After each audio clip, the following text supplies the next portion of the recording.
Bismillahirrahmanirrahim. Assalamualaikum warahmatullahi wabarakatuh. Apa kabar semuanya? Semoga kita selalu dalam keadaan sehat walafiat dan selalu diberikan keberkahan oleh Allah Subhanahu wa taala. Pada video kali ini saya akan membahas tentang materi yang ada di pertemuan ke-13, yaitu manajemen pengadaan proyek. Apa itu proses manajemen pengadaan proyek? Proses manajemen pengadaan proyek adalah proses-proses yang diperlukan untuk membeli atau memperoleh produk-produk, jasa, atau hasil-hasil yang diperlukan dari luar tim proyek. Atau bisa disebutkan juga pengelolaan kontrak dan kendali proses perubahan yang diperlukan untuk mengembangkan dan mengurus pesanan, pembelian, atau kontrak-kontrak yang dikeluarkan oleh anggota tim proyek yang diberi hak. Atau bisa disebut juga pengaturan kontrak manapun yang dikeluarkan oleh satu organisasi luar, yaitu pembeli, yang memperoleh proyek dari penyelenggara organisasi atau penjual dan mengatur kewajiban-kewajiban sesuai kontrak yang ditempatkan di tim proyek oleh kontrak. Itu pengertian dari proses manajemen pengadaan proyek. Ada 4 proses pada manajemen pengadaan proyek. Yang pertama itu rencana pengadaan. Yang kedua, melakukan pengadaan. Yang ketiga, mengurus pengadaan. Dan yang keempat adalah menutup pengadaan. Ini ikhtisarnya. Bisa dilihat ada input, ada teknik dan peralatan, dan serta ada outputnya dari masing-masing proses. Kita masuk ke proses yang pertama, yaitu rencana pengadaan. Rencana pengadaan adalah proses dokumentasi keputusan pembelian proyek, menetapkan pendekatan, dan mengidentifikasi para penjual yang potensial.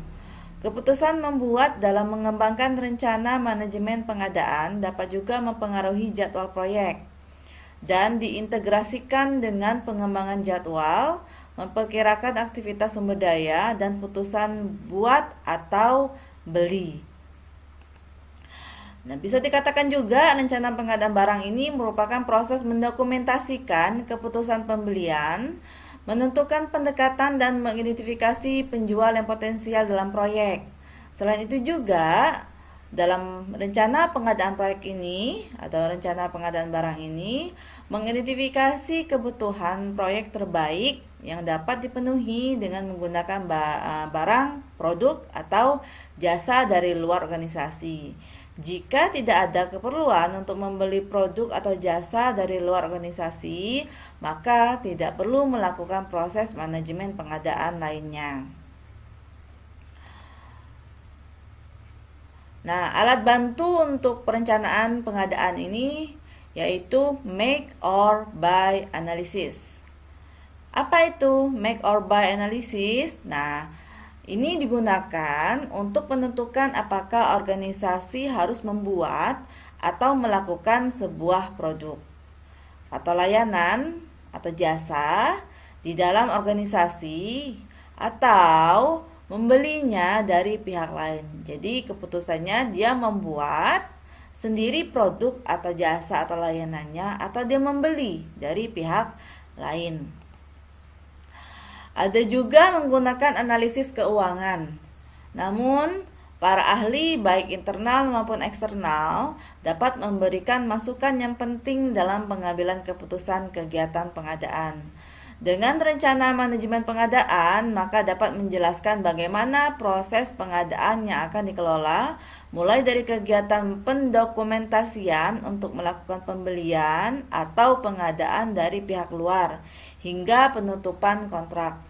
Tentu isi dan daftar rencana bervariasi berdasarkan kebutuhan proyek. Ini asumsinya biaya sewa, ada contoh kasus ya. Asumsinya biaya sewa suatu produk yang dibutuhkan proyek sebesar 8 juta per hari. Untuk membuat produk tersebut memerlukan biaya 120 juta ditambah biaya operasional 4 juta per hari. Berapa lama waktu operasional sehingga biaya sewa akan sama dengan biaya jika membuat sendiri? Nah, solusinya diberikan D adalah lama atau hari penggunaan produk tersebut. Nah, 120 juta tadi biaya untuk membuat produk tadi ditambah dengan 4 juta biaya operasionalnya dikali D itu lama harinya sama dengan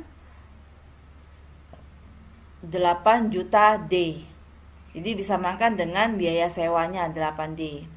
Jadi 120 juta sama dengan 4 juta D. D sama dengan 30. Jika produk tersebut digunakan lebih dari 30 hari, maka akan lebih ekonomis jika melakukan pengadaan sendiri. Nah, itu asumsi untuk pengadaan barang atau jasa. Nah, tipe-tipe kontraknya ada 4, ada fixed price atau lump sum contract, yaitu memasukkan total harga tetap dari sebuah produk atau layanan. Atau bisa menggunakan tipe yang kedua, yaitu cost reimbursable kontrak, yaitu memasukkan pembayaran ke penjual untuk biaya langsung dan biaya tidak langsung. Terus tipe yang ketiga ada kontrak waktu dan material, yaitu penggabungan kontrak fixed price dan cost reimbursable. Dan yang keempat ada unit price kontrak, yaitu mewajibkan pembeli untuk membayar penjual sesuai dengan jumlah per unit layanan yang telah ditentukan. Nah, itu tipe-tipe kontraknya. Nah, proses yang kedua yaitu melakukan pengadaan. Melakukan pengadaan adalah proses tanggapan perolehan penjual, memilih seorang penjual dan menganugerahkannya kontrak. Jadi ada kontrak antara penjual dan pembeli. Pada proses ini, tim akan menerima proposal-proposal atau penawaran-penawaran dan akan menerapkan sebelumnya memilih kriteria yang digambarkan untuk memilih satu atau lebih para penjual yang berkualitas untuk melaksanakan pekerjaan dan bisa diterima sebagai penjual. Jadi, dalam proses ini ada lebih dari satu proposal atau penawaran-penawaran, ya, dan bisa memilih satu atau lebih dari kontrak tersebut, dari proposal tersebut, ya, yang berkualitas agar melakukan pekerjaan atau melakukan pengadaan ini dan bisa diterima sebagai penjual.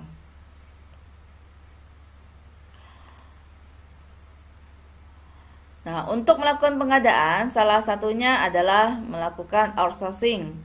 Tentu, setiap manajer selalu melakukan perjanjian kontrak kerja atau kontrak statement of work namanya, atau disingkat dengan SOW, SOW.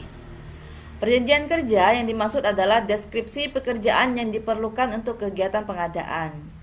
Jika SOW digunakan sebagai bagian dari kontrak untuk menggambarkan hanya pekerjaan yang diperlukan untuk kontrak tertentu, hal itu disebut sebagai perjanjian kontrak kerja. Lebih singkatnya, SOW adalah jenis pernyataan ruang lingkup kegiatan pengadaan. Sebuah SOW yang baik, kontrak statement of work, memberikan para penawar atau rekanan yang melakukan penawaran pemahaman yang lebih baik terhadap harapan pembeli. Adapun klausul dalam kontrak, yang pertama itu kontrak harus mencangkup klausul khusus untuk mempertimbangkan masalah unik dalam kegiatan proyek.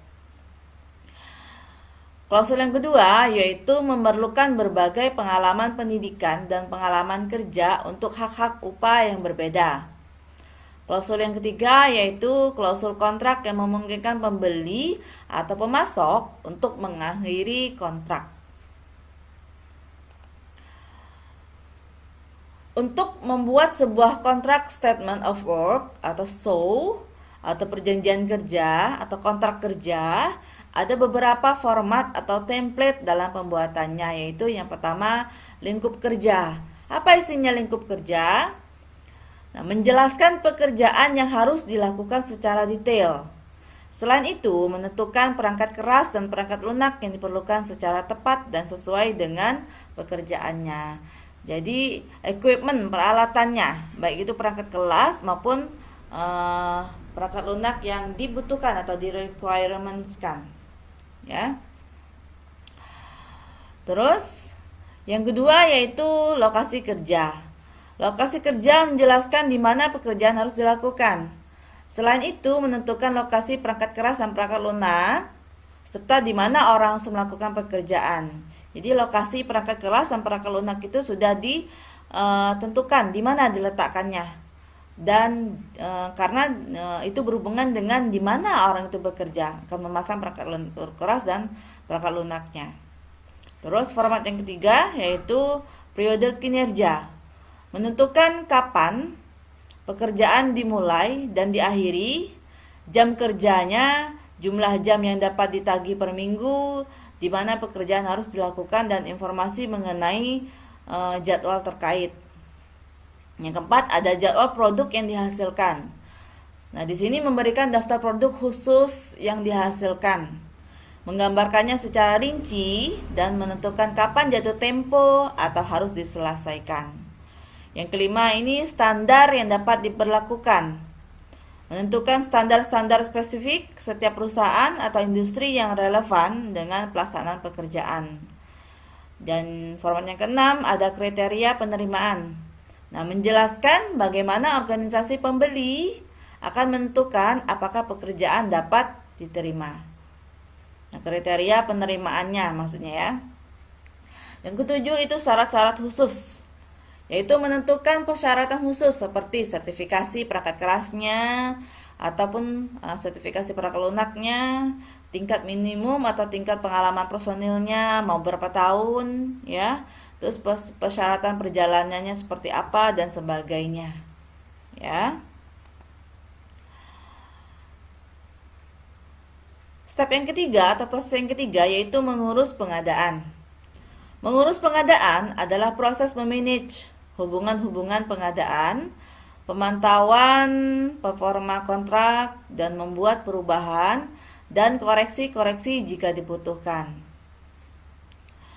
Nah, kegiatan pelaksanaan pengadaan ini yang pertama itu menentukan pihak yang bertanggung jawab dalam mengerjakannya.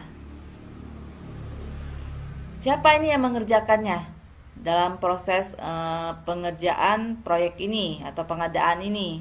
Yang kedua, mengirim dokumen ke penjual-penjual yang potensial. Yang ketiga, memperoleh proposal atau penawaran, tadi sudah dijelaskan. Yang keempat, memilih penjual, memilih proposal yang mana yang terbaik. Ya, berarti itu juga memilih penjual mana yang baik berdasarkan proposalnya. Yang kelima itu setelah fix siapa penjualnya, fix proposalnya, lalu dibuatkan kontrak. Step yang keempat yaitu menutup pengadaan. Menutup pengadaan adalah proses melengkapi masing-masing pengadaan proyek.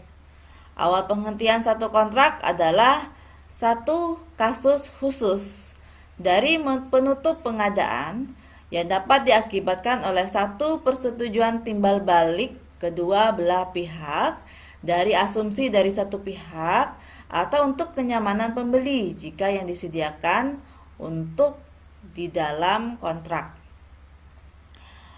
Nah, tim proyek harus yang pertama itu menentukan semua pekerjaan diselesaikan secara benar dan memuaskan.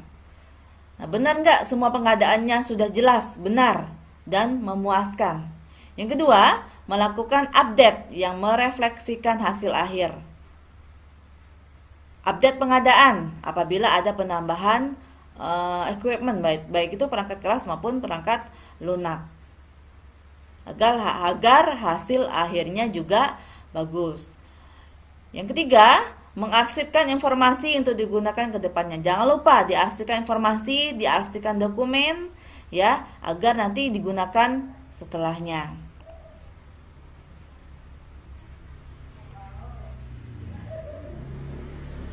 Nah, demikianlah video kali ini. Lebih dan kurangnya saya mohon maaf. Akhir kata saya ucapkan wassalamualaikum warahmatullahi wabarakatuh.